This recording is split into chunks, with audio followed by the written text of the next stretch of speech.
Hello everyone, this is Raju Devakar from New Saint Stephen Public School, Unit 3, Agra. Here I am going to teach a subject Beginner Studies of class 12, chapter number 5, and the topic is organizational structures, meaning and types. So student, let's start. इस video में हम discuss करेंगे जो organisational structures है उसका meaning क्या है और इसके वेरियस टाइप्स क्या क्या हैं। तो स्टार्ट करते हैं meaning and consideration of organizational structures. When the manager are performing organizing function and organization structures get created automatically. मतलब क्या है, जब कोई मैनेजर जब भी ऑर्गेनाइजेशन फंक्शन परफॉर्म करेगा तब क्या होगा, जो ऑर्गेनाइजेशन स्ट्रक्चर्स है वो ऑटोमेटिकली क्रिएटेड हो जाएगा। ठीक है, विच define job position, the authorities, responsibilities of different employees. ठीक है, अब जब ये ऑर्गेनाइजेशन स्ट्रक्चर ऑटोमेटिकली क्रिएटेड हो जाएगा तो बेसिकली ये क्या डिफ़ाइन करेगा, ये बताएगा जॉब पोजीशन के बारे में, अथॉरिटी के बारे में, रेस्पॉन्सिबिलिटी ऑफ डिफरेंट एम्प्लॉयज़, जो डिफरेंट एम्प्लॉयज़ हैं उनकी क्या रेस्पॉन्सिबिलिटीज़ है उसके बारे में बताएगा ऑर्गेनाइजेशनल स्ट्रक्चर। ठीक है, organizational structures can be define as network of job position, responsibility and authority at different level. Basically अगर हम ऑर्गेनाइजेशन स्ट्रक्चर्स की डेफिनेशन की बात करें तो बेसिकली ये क्या इंडिकेशन करता है, ये एक नेटवर्क की बात करता है। ठीक है, जिसमें मेन किन किन कॉन्सेप्ट को इंक्लूड किया गया है, जॉब पोजीशन को, रेस्पॉन्सिबिलिटीज़ को and authorities eight different level. जो भी डिफरेंट लेवल्स होते हैं इन ऑर्गेनाइजेशन उसके अकॉर्डिंग क्या क्या पोजीशन है जॉब की, रेस्पॉन्सिबिलिटीज़ क्या है एम्प्लॉयज़ की, अथॉरिटीज़ क्या है डिफरेंट लेवल पर। ठीक है, और it can be called as a framework within which managerial and operational task are perform.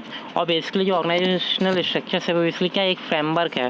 ठीक है, जिसमें जो मैनेजरियल टास्क हैं और बेसिकली जो ऑपरेशनल टास्क हैं वो कैसे परफॉर्म किए जाते हैं इसके बारे में बताया जाता है। इट स्पेसिफिक द रिलेशन और it specify the relation between people, work and resources. और बेसिकली जो ऑर्गेनाइजेशनल स्ट्रक्चर्स है वो बेसिकली क्या करता है, स्पेसिफाई करता है रिलेशन बिटवीन जो एम्प्लॉयज़ हैं मतलब पीपल्स, वर्क एंड रिसोर्सेज, इन तीनों के बीच में कोऑर्डिनेशन इस्टेब्लिश करता है ऑर्गेनाइजेशनल स्ट्रक्चर। ठीक है, span of management give shape to organizational structures. अब एक वर्ड आया है स्पैन ऑफ मैनेजमेंट। बेसिकली ये क्या है, ये एक ऐसा टर्म है जो ऑर्गेनाइजेशनल स्ट्रक्चर्स को शेप प्रोवाइड करता है। ठीक है, इसके बारे में डिटेल में पढ़ेंगे अभी। Narrow span of management result in tall structure whereas wide span result in flat structure. मतलब जो नैरो मतलब जो स्पैन ऑफ मैनेजमेंट है वो बेसिकली टू टाइप में डिवाइड किया गया है। एक तो नैरो बेसिस पर, दूसरा होता है वाइड बेसिस पर। नैरो स्पैन बेसिकली क्या इंडिकेशन करता है, narrow span of management in tall structure.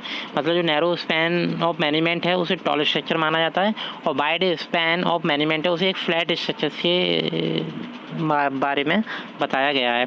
अभी हम इनका डायग्रामेटिक प्रेजेंटेशन देखेंगे तो आपको क्लियर और हो जाएगा। बात करते हैं स्पैन ऑफ मैनेजमेंट के बारे में ही, क्या मीनिंग है इसका। Span of management means how many employees और subordinate can be effectively manage by one manager और how many subordinates can be effectively control by one superior. मतलब कोई एक सुपीरियर, ठीक है, और मैनेजर अदर एम्प्लॉयज़ को इफेक्टिवली कैसे मैनेज करता है। ठीक है, देखा ना, हाउ मैनी एम्प्लॉयज़ और subordinate can be effectively manage, कैसे इफेक्टिवली मैनेजमेंट किया जा सकता है इनका बाय वन मैनेजर और subordinates. Clear. Ban the authority and responsibility relationships are established in organizing process, then the manager must keep in mind the span of control। जब भी management के अंदर अथॉरिटी हो या रेस्पॉन्सिबिलिटी हो, इन दोनों के बीच में रिलेशनशिप इस्टेब्लिश किया जाएगा तो उस टाइम पर क्या किया जाएगा, जो स्पैन ऑफ कंट्रोल है उसके बारे में भी ध्यान में रखा जाएगा। After deciding the span or scalar chain is developed of all the superior and subordinate, because span of control clearly specify who has to report to whom. Basically यहाँ एक टर्म आया है स्केलर चेन। स्केलर चेन का मतलब आपको पता है कि कौन सा एम्प्लॉय या कौन सा पर्सन किस पर्सन के अंडर वर्क करेगा। जैसे आपने मैनेजमेंट की एक हायरार्की पढ़ी थी जिसमें टॉप लेवल मैनेजमेंट होता है, मिडल होता है और बॉटम लेवल मैनेजमेंट होता है। तो मिडिल लेवल मैनेजमेंट किसके अंडर वर्क करता है? टॉप लेवल मैनेजमेंट के अंदर। और जो बॉटम लेवल मैनेजमेंट है वो किसके अंदर वर्क कर रहा है? हाँ, जो भी मिडिल मैनेजमेंट है उसके अंडर वर्क कर रहा है। ठीक है, तो इस तरीके से जो स्केलर चेन है वो क्लियरली डिफाइन किया जाता है and span of control also. अब बात करते हैं इंपॉर्टेंस ऑफ ऑर्गेनाइजेशनल स्ट्रक्चर्स। मतलब जो ऑर्गेनाइजेशनल स्ट्रक्चर फ्रेम करने क्या ज़रूरत पड़ी, ठीक है, और मतलब क्या क्या इंपॉर्टेंस है ऑर्गेनाइजेशन स्ट्रक्चर्स को फ्रेम करने की। The first importance is structures organize properly all the operations of business and ensure better flow of communication. पहला जो स्ट्रक्चर है वो क्या करता है? वो ऑर्गेनाइज करता है जितने भी बिजनेस के ऑपरेशन हैं उन सभी को। साथ साथ क्या करता है? जो फ्लो ऑफ कम्युनिकेशन है वो किस तरीके से ट्रांसमिट हो रहा है इसके बारे में भी बताया जाता है ना organizational structures. A clear structure make it is easy to check the responsibility of each part of business। अगर स्ट्रक्चर्स क्लियर होगा तो ईजिली आइडेंटिफाई किया जा सकता है कि किस पर्सन की क्या रेस्पॉन्सिबिलिटी है in a business. A clear idea about the working style of an enterprises can be known from organization structures। और बेसिकली अगर कोई भी आइडिया क्लियर है तो उससे ये पता किया जा सकता है कि जो एंटरप्राइज है उसकी वर्किंग स्टाइल क्या है। ठीक है, जिसे ऑर्गेनाइजेशन स्ट्रक्चर्स के अंडर इंक्लूड किया जाता है। अगर हम बात करें नेक्स्ट इंपॉर्टेंस की तो organization structures allow correlation and coordination among human physical and financial resources. तो जो ऑर्गेनाइजेशन स्ट्रक्चर्स है वो कोऑर्डिनेशन इस्टेब्लिश करता है जो ह्यूमन रिसोर्सेज हैं, फिजिकल रिसोर्सेज हैं या फाइनेंशियल रिसोर्सेज हैं, इन सभी में। Next importance is it clearly define the levels of management and span of control under each level. Basically जैसे मैनेजमेंट का लेवल होता है बॉटम लेवल, मिडल लेवल और टॉप लेवल, ये डिफाइन किया था ऑर्गेनाइजेशन स्ट्रक्चर्स के अंडर। और स्पैन ऑफ कंट्रोल क्या है? मतलब स्पैन ऑफ कंट्रोल मतलब कैसे हम शेप प्रोवाइड कर रहे हैं, ठीक है, एक स्पेसिफिक एंटरप्राइजेस को। अब बात करते हैं टाइप्स ऑफ ऑर्गेनाइजेशनल स्ट्रक्चर्स की। हाँ, whenever the manager is performing organization function it is result in formation of an organization structure। मतलब ऑलरेडी मैंने आपको बताया था जब मैनेजर कोई भी ऑर्गेनाइजेशन फंक्शन को परफॉर्म करेगा तो ऑटोमेटिकली क्या होगा, जो ऑर्गेनाइजेशन स्ट्रक्चर है वो क्रिएट हो जाएगा। ठीक है, which depicts the working style of an organisation. और जो क्या इंडिकेट करेगा कि जो ऑर्गेनाइजेशन है उसकी वर्किंग स्टाइल क्या है। Now, the organization structures can be defined as a network of job position, responsibility and authority at different levels of organization। I have already discussed this definition। ठीक है, obviously इसके बाद जो भी पॉइंट आ रहा है, this structure shows the authority responsibility relationship between the people working at different job position. मतलब एक जॉब पोजीशन में पीपल की क्या वर्किंग है, ठीक है, और उनकी अथॉरिटी एंड रेस्पॉन्सिबिलिटी के बीच में क्या रिलेशन है ये बताया जाता है इसके अंदर। This structure makers clear who is reporting to whom. मतलब ये बताता है कि कौन किस पर्सन को रिपोर्ट करेगा, ठीक है, कौन उसका बॉस होगा, कौन सबऑर्डिनेट होगा, ये सभी बताया जाता है। अब इसलिए the organisation structures can be define into two part और the types of organisation structures are, first is functional structures and second is divisional structures. तो बात करते हैं सबसे पहले फंक्शनल स्ट्रक्चर्स की। व्हेन द एक्टिविटीज़ और jobs are grouped keeping in mind the function और the job then it is called functional structures. मतलब जब किसी फंक्शन को ध्यान में रखते हुए, ठीक है, किसी भी एक्टिविटी या जॉब की ग्रुपिंग की जाती है तो उसे बोलते हैं फंक्शनल स्ट्रक्चर्स। मतलब फंक्शन के बेसिस पे हम स्ट्रक्चर्स को डिफाइन कर रहे हैं। For example all the jobs related to production are grouped in production department. मतलब प्रोडक्शन से रिलेटेड जितनी भी एक्टिविटी होंगी उसके लिए हम एक ग्रुप बनाएंगे जिसका नाम देंगे प्रोडक्शन डिपार्टमेंट। सेल्स से रिलेटेड कोई भी एक्टिविटी होगी तो उसके लिए हम क्या करेंगे, सेल्स डिपार्टमेंट में इंक्लूड करेंगे। अगर हम बात करते हैं परचेज से रिलेटेड जो भी एक्टिविटीज़ है तो परचेज डिपार्टमेंट में इंक्लूड करेंगे and so on. Within the department also grouping is done on the basis of specialized function. ठीक है, और हर डिपार्टमेंट के अंडर भी हम ग्रुपिंग कर सकते हैं as per the specialization. Even territory wise grouping is also included in functional structure. ठीक है, और टेरिटरी वाइज भी हम ग्रुपिंग कर सकते हैं जैसे north region, south region etcetera. For example, the production department can be further classified into store department, quality control department, assembly department, etc. Within each department and sub-department is a chain of supervision and subordinates is created to work systematically. अब जैसे मैंने आपको बताया कि हम एक department बना रहे हैं, जैसे जस्ट सेक्टर में मैन्युफैक्चरिंग डिपार्टमेंट या प्रोडक्शन डिपार्टमेंट, और ठीक है, और उसके अंदर हम क्या वर्क करेंगे, ओनली प्रोडक्शन से रिलेटेड ही वर्क करेंगे। अब इसके अंदर भी हम बहुत सारे डिपार्टमेंट के लिए इस पर अलग से ग्रुप बना सकते हैं, जैसे क्वालिटी डिपार्टमेंट अलग बना दिया, स्टोर डिपार्टमेंट अलग बना दिया, ठीक है। तो जैसे डिपार्टमेंट हुए वैसे ही सब डिपार्टमेंट हो गए। अब बात करते हैं बेसिकली जो फंक्शनल स्ट्रक्चर है उसके क्या एडवांटेज हैं, ठीक है। तो फर्स्ट एडवांटेज की बात करते हैं। First is occupational specialization. Since in functional structure emphasizes is placed on specific function. Basically जो फंक्शनल स्ट्रक्चर है उसमें बेसिकली मेन एम्फेसाइज किस पर किया गया है, फंक्शन पर।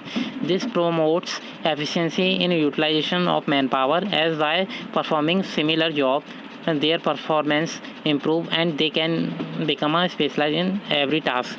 मतलब क्या है, फंक्शन के बेस पे स्पेशलाइज कर दिया गया है। जैसे मान लो जो पर्सन अच्छा वर्क करता है प्रोडक्शन से रिलेटेड, उसे हम प्रोडक्शन डिपार्टमेंट में जॉब प्रोवाइड करेंगे, जिससे वो उसी वर्क को बार बार रिपीट करता रहे, तो और वो उस फील्ड का क्या बन जाएगा, स्पेशलिस्ट बन जाएगा, और हम कह सकते हैं एक्सपर्ट बन जाएगा, ठीक है। तो एक स्पेशलाइज फील्ड उसे मिल जाती है, जिससे हम क्या कह सकते हैं कि स्पेशलाइज्ड है। सेल्स डिपार्टमेंट का ऐसा पर्सन जो मार्केटिंग का काम अच्छा कर लेता है, हम उसे सेल्स डिपार्टमेंट में इंक्लूड कर सकते हैं, ठीक है। अदर डिपार्टमेंट में अलग डिपार्टमेंट का काम करते हैं, जैसे प्रोडक्शन डिपार्टमेंट का हमने कर लिया, सेल्स का कर लिया। परचेज डिपार्टमेंट जो पर्सन अच्छे से परचेसिंग कर लेता है, उसे पता है, नॉलेज है उसे परचेज डिपार्टमेंट और परचेज एक्टिविटीज रिलेटेड, उसे परचेज डिपार्टमेंट में इंक्लूड कर लेंगे। Now the next advantage is promotes control and coordination with in department.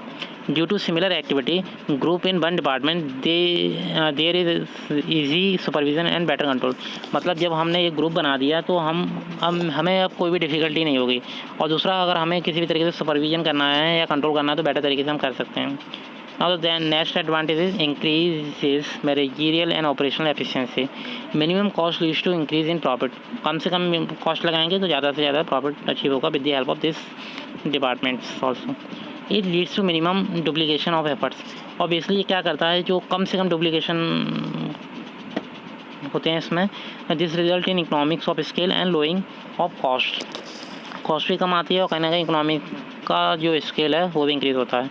Easy and effective training as training focuses only a limited skills और one function only. तो ठीक है, तो basically easy है effective training provide करना, और due attention to different function. तो each function get due attention under functional structure. Functional structure में क्या होता है, हर फंक्शनल मतलब फंक्शनल डिपार्टमेंट के अंदर डिफरेंट डिपार्टमेंट्स हैं, उन सभी पर अलग से अटेंशन देने की ज़रूरत पड़ती है। अब बात करते हैं डिसएडवांटेज क्या हो सकते हैं या डिमेरिट क्या हो सकते हैं। तो first is place less importance to overall objective of organization. मतलब कहीं ना कहीं जो ऑर्गेनाइजेशन के जो ओवरऑल ऑब्जेक्टिव हैं कहीं ना कहीं वो इग्नोर किए जाते हैं। Functional structures place less emphasize on overall enterprises objectives then the objective pursued by functional head। मतलब जो ऑब्जेक्टिव बनाए गए हैं फंक्शनल हेड के द्वारा उस पर ज़्यादा फोकस किया जाता है एज़ कम्पेयर टू जो ऑर्गेनाइजेशन के फंक्शन है उस पर। They fail to give priority to organisation interest, और ऑर्गेनाइजेशन के जो इंटरेस्ट हैं उसे कम इंपॉर्टेंस दे पाते हैं। This may lead to pursuing department interest at the cost of organization interest. तो जिससे क्या होगा कि कहीं ना कहीं जो ऑर्गेनाइजेशन का स्ट्रक्चर, ऑर्गेनाइजेशन के ऑब्जेक्टिव्स के लिए इंटरेस्ट कम होता जाता है, और जो भी फंक्शन के स्ट्रक्चर्स हैं उसे फुलफिल करने के लिए। Now the next problem is problem of coordination। As each department is specialized in their own function, so they fail to understand the priority of other department. मतलब एक डिपार्टमेंट अपनी field में master है पर दूसरे में नहीं है, जिससे कहीं ना कहीं क्या होता है, प्रॉब्लम होती है कोऑर्डिनेशन में। इन फ्लेक्सिबिलिटी की बात करें तो the in functional structure employ develops narrow perspective as they get training in one area और skills only, they can not be transfer to other department. तो मतलब कहीं ना कहीं क्या इनफ्लेक्सिबिलिटी है। इनफ्लेक्सिबिलिटी कैसे कि एम्प्लॉय को लगता है कि उन्हें ओनली वन फील्ड में ही उन्हें मास्टरी दी जा रही है, स्किल्स प्रोवाइड की जा रही है, ट्रेनिंग प्रोवाइड की जा रही हैं, और उनका अदर डिपार्टमेंट में किसी भी तरीके से ट्रांसफर नहीं होगा। Functional head do not gate training for top management position as they are enabled to gather experience in deserved area। जो फंक्शनल हेड होता है उसे ऑलरेडी ट्रेनिंग मिल जाती है ना टॉप डिपार्टमेंट में, ठीक है, तो उसे अलग से कोई डिपार्टमेंट की अलग से ट्रेनिंग लेने की कोई नीड नहीं पड़ती है। Next disadvantage conflict of interest. There can be conflict of interest between different department, ठीक है, तो डिफरेंट डिपार्टमेंट में कहीं ना कहीं कोऑर्डिनेशन में प्रॉब्लम आती है, जैसे कन्फ्लिक्ट अराइज होते हैं। For example sale department insist on giving discount to interest on sale, finance department puts objection at it will be reduce the revenue. मतलब मान लो कहीं ना कहीं जो सेल्स डिपार्टमेंट वो क्या प्रोवाइड कर रहा है, तो डिस्काउंट दे रहा है सेल्स पर जो फाइनेंस डिपार्टमेंट है वो इसके लिए ऑब्जेक्शन कर रहा है। उसे लगता है कि अगर इस तरह से डिस्काउंट दिया जाएगा तो कहीं ना कहीं जो रेवेन्यू का पोर्शन है वो डिक्रीज हो जाएगा। Now the next disadvantage is difficult to fix accountability in case of failure of organization objective. मान लो अगर ऑर्गेनाइजेशन के कोई ऑब्जेक्टिव फेल हो जाते हैं तो the department head blame other department as all department are inter related. It is very difficult to find out which department is going against the organisation goal. मतलब क्या है, अकाउंटेबिलिटी फिक्स नहीं कर पाते क्योंकि डिफरेंट डिपार्टमेंट्स हैं, ठीक है। और इसमें ये आइडेंटिफाई नहीं किया जाता कि किस डिपार्टमेंट की तरफ से कोई भी गलती हुई जिससे ऑर्गेनाइजेशन के जो ऑब्जेक्टिव वो अचीव नहीं हुए हैं। फॉर एग्जाम्पल से डिपार्टमेंट में blame production for poor quality, production output may pass blame on purchase department for low quality of raw material, purchase may due to less finance given by finance department और so on। ठीक है, मतलब कहीं ना कहीं एक department दूसरे person पर ब्लेम कर रहा है कि एक ही वजह से दूसरे के जो मेन ऑब्जेक्टिव है वो फुलफिल नहीं हो पाए। अब बेसिकली आपके सामने एक हिरार्की दी गई है फंक्शनल डिपार्टमेंट की, जिसमें सबसे पहले एट द टॉप कौन है, बोर्ड ऑफ डायरेक्टर्स। उसके अंडर कौन है, मैनेजिंग डायरेक्टर। उसके अंडर 4 डिपार्टमेंट बनाए गए हैं, production department, marketing department, finance and purchase department. अब प्रोडक्शन डिपार्टमेंट किस चीज़ में डील करेगा, प्रोसेसिंग में, क्वालिटी कंट्रोल में और रिपेयर मेंटेनेंस में। मार्केटिंग डिपार्टमेंट किस चीज़ में डील करेगा, एडवर्टाइजिंग। देन इसके बाद सेल्स क्या है, ठीक है, उससे रिलेटेड, और कस्टमर सर्विस और रिसर्च रिलेटेड। फाइनेंस डिपार्टमेंट बात करेगा कैपिटल स्ट्रक्चर्स की और फाइनेंस प्लानिंग की। Purchase department purchase of raw material, purchase inputs and record machineries and record of purchase. इन सभी मतलब हर डिपार्टमेंट अपनी फील्ड के स्पेशलाइजेशन होगा और अपने डिपार्टमेंट की एक्टिविटी को फुलफिल करने की कोशिश करेगा। क्लियर। अब सूटेबिलिटी की बात करते हैं। Functional department are suitable for, किसके लिए सूटेबल है। First is division of work as per function. जब फंक्शन डिवीजन के बेसिस पर होगा, मतलब जो डिवीजन है वो फंक्शन के बेसिस पर होगा, तब ये सूटेबल माना जाएगा। स्पेशलाइजेशन इज वेरी फंक्शन, मतलब जो स्पेशलाइजेशन को इंपोर्टेंस दी जाएगी तो फंक्शनल डिपार्टमेंट और फंक्शनल स्ट्रक्चर्स को इंपोर्टेंस दी जाएगी। Grouping of similar nature of job, जब सिमिलर नेचर की जॉब हो, ठीक, और सिमिलर नेचर की ग्रुपिंग हो तब ये बेनिफिशियल है। और यूनी प्रोडक्ट और सिंगल और one type of product manufacturing company, मतलब इस तरह की नेचर की कंपनी अगर होती हैं तो कहीं ना कहीं जो फंक्शनल डिपार्टमेंट वो बेटर माना जाता है। अब बात करते हैं सेकंड टाइप्स की, डिविजनल स्ट्रक्चर्स की। When the organization is large in size and is producing more than one types of product then activity related to one product are grouped under one department। मतलब क्या है, जब organisation का जो size वो बड़ा है ऑलरेडी, वो एक से ज़्यादा नेचर के प्रोडक्ट की क्या कर रही है, प्रोडक्शन कर रही है और एक्टिविटी कर रही है, तो उससे हम इंक्लूड करेंगे डिविजनल स्ट्रक्चर में। For example, if an organization is producing shop, textile, medicines, cosmetic etcetera, then all the activities related to medicine will be grouped under medicine department। all the activities of textile is in textile department and so on। मतलब जिस department से related जो activity दी गई है उसे उसी की department के अंडर इंक्लूड करेंगे और ग्रुपिंग करेंगे। जैसे शॉप डिपार्टमेंट प्रोड्यूस करें शॉप, तो जो भी एक्टिविटी उससे रिलेटेड है उसे उसमें रखेंगे। टेक्सटाइल से रिलेटेड जो भी एक्टिविटी उसे टेक्सटाइल डिपार्टमेंट में रखेंगे। कॉस्मेटिक से रिलेटेड जो भी एक्टिविटी उसे कॉस्मेटिक डिपार्टमेंट में रखेंगे, ठीक है। Division structure is suitable only to multi product manufacturing large organization. मतलब जब भी हम बात करेंगे मल्टी प्रोडक्ट की और लार्ज ऑर्गेनाइजेशन की, तब हम डिवीजन स्ट्रक्चर्स को इंपॉर्टेंस देंगे। Now the advantage is product specialization. All the activities related to one types of product are grouped under one department. मतलब एक टाइप के प्रोडक्ट का हमने एक ग्रुप बना दिया है। ओनली विच ब्रिंग इंटीग्रेशन और कोऑर्डिनेशन इन ऑल एक्टिविटीज, जिससे क्या होगा, इंटीग्रेशन होगा और कोऑर्डिनेशन होगा, ठीक है। Now the next advantage is fast decision making. The decision are taken much faster in divisional structure because there is no dependence on other department for taking division. जैसे मान लो फंक्शनल डिपार्टमेंट में क्या होता था, परचेज डिपार्टमेंट जो production department है वो डिपेंड है परचेज डिपार्टमेंट पे, ठीक है। सेल्स डिपार्टमेंट डिपेंड करता है प्रोडक्शन डिपार्टमेंट पे, और जो अदर डिपार्टमेंट है वो ऑलरेडी डिपेंड करते हैं किस पे, फाइनेंस डिपार्टमेंट पे। तो कहीं ना कहीं इंटरडिपेंडेंसी थी वहाँ पर जो डिविजनल स्ट्रक्चर्स में देखने को नहीं मिलती है। नाउ द नेक्स्ट एडवांटेज है अकाउंटेबिलिटी। अकाउंटेबिलिटी की बात करते हैं। In this type of structure the performance of individual department can be easily B assessed मतलब कौन पर्सन क्या वर्क कर रहा है उसे इजीली असेस किया जा सकता है, कौन सा डिपार्टमेंट कैसा वर्क कर रहा है उसे इजीली असेस किया जा सकता है। You can hold the department accountable for non accomplishment of objective, मतलब अगर मान लो ऑब्जेक्टिव अचीव नहीं होते हैं तो आप वो कॉजेज फाइंड आउट कर सकते हो इजीली, जिससे पता लगाया सके किस डिपार्टमेंट की तरफ से क्या गलती हुई है। Now the next advantage is flexibility. Fast decision make leads to flexibility. Fast decision लेने से क्या होगा, फ्लेक्सिबिलिटी कहीं ना कहीं अराइज होगी। Now the next advantage is expansion and growth. New department can be added without distributing existing department, मतलब नया डिपार्टमेंट ऐड किया जा सकता है क्योंकि डिफरेंट टाइप्स ऑफ प्रोडक्ट हैं, मल्टी टाइप्स ऑफ प्रोडक्ट हैं, ठीक है। Now the disadvantage of organizational structures or divisional structures are the more resource required. For department, each department will require all the resources as every decision will be working as an independent unit, क्योंकि हर जो division है वो independent unit की तरह काम कर रही है, तो कहीं ना कहीं रिसोर्सेज की ज़्यादा नीड पड़ेगी। Next disadvantage is product focus department. Each department focuses on the product only and they fail to keep themself as a part of one common organization. जब प्रोडक्ट पर फोकस किया जाता है, ठीक है, तो कहीं ना कहीं वो फेल हो जाते हैं इस चीज़ को मेंटेन करने के लिए। Now the next disadvantage is conflict may arise among department as allocation of resource. जब एलोकेशन ऑफ रिसोर्स की बात की जाती है तो कहीं ना कहीं कन्फ्लिक्ट अराइज हो जाता है। Now the next and last disadvantage of divisional structure is increase in cost. It may lead to increase in cost due to the duplication of activity. जब एक्टिविटी दोबारा रिपीटेशन होंगे तो कहीं ना कहीं डुप्लीकेशन होगा, ठीक है। और providing each division with separate set of similar function increases expenditure, मतलब इससे क्या होगा, एक्सपेंडिचर भी इंक्रीज होगा, डिफरेंट सेट्स ऑफ एक्टिविटीज़ दिए जाएंगे ईच डिपार्टमेंट को, तो उससे जो एक्सपेंडिचर है वो ऑटोमेटिकली इंक्रीज होगा।